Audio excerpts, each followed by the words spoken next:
Pasca tawuran di UKIM, Wakil Dekan Teknik bungkam soal pembinaan karakter mahasiswa. Insiden tawuran yang melibatkan mahasiswa Fakultas Teknik dan Fakultas Hukum di Universitas Kristen Indonesia Maluku atau UKIM pada Selasa 4 November 2025 terus menjadi sorotan publik. Kasus tawuran tak hanya tertuju pada kekerasan, tetapi juga pengerusakan fasilitas kampus. Pasalnya, saat eskalasi tawuran melebar, sejumlah mahasiswa teknik diduga merusak ruang dosen Fakultas Hukum. Ironisnya, saat dimintai keterangan mengenai langkah pencegahan kekerasan berulang, Wakil Dekan 3 Fakultas Teknik memilih untuk bungkam. Kasus ini semakin memicu kritik mengingat riwayat tindakan kekerasan yang diduga dilakukan oleh mahasiswa teknik bukan baru terjadi satu kali. Hal ini menuntut adanya pembinaan karakter yang serius dan berkelanjutan. Namun, upaya untuk mendapatkan klarifikasi mengenai kelanjutan penanganan masalah dan upaya pembinaan internal menemui jalan buntu.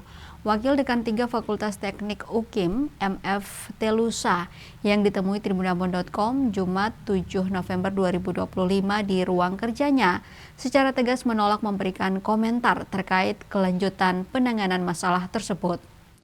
Bahkan ketika ditanya secara spesifik mengenai apakah ada program pembinaan khusus terhadap mahasiswa guna menghindari tindakan kekerasan berulang di masa depan, dirinya tak mau memberikan pendapat. Sikap bungkam dari pimpinan Fakultas Teknik ini menimbulkan pertanyaan besar mengenai komitmen kampus dalam menangani akar masalah kekerasan dan memastikan pembinaan karakter mahasiswa yang berintegritas. Publik dan sivitas akademika kini menanti langkah tegas dan transparansi dari pihak kampus. Bukan sekadar mendamaikan konflik antar mahasiswa, tetapi lebih utama mengakhiri budaya kekerasan yang mencoreng nama lembaga pendidikan tersebut. Diberitakan sebelumnya, Tribuners, kerusakan fasilitas kampus menjadi bukti fisik dari eskalasi kekerasan yang terjadi.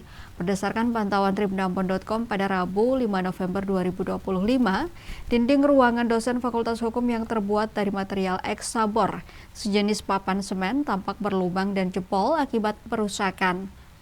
Dosen Fakultas Hukum Della Ajawaila membenarkan adanya pengerusakan tersebut.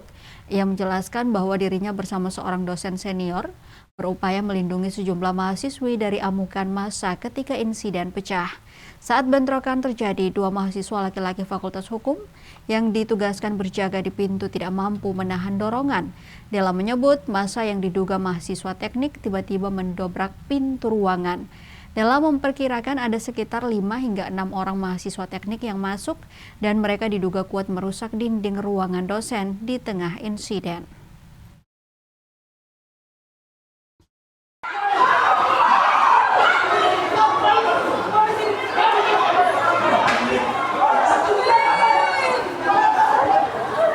Download Tribun X sekarang, menghadirkan lokal menjadi Indonesia.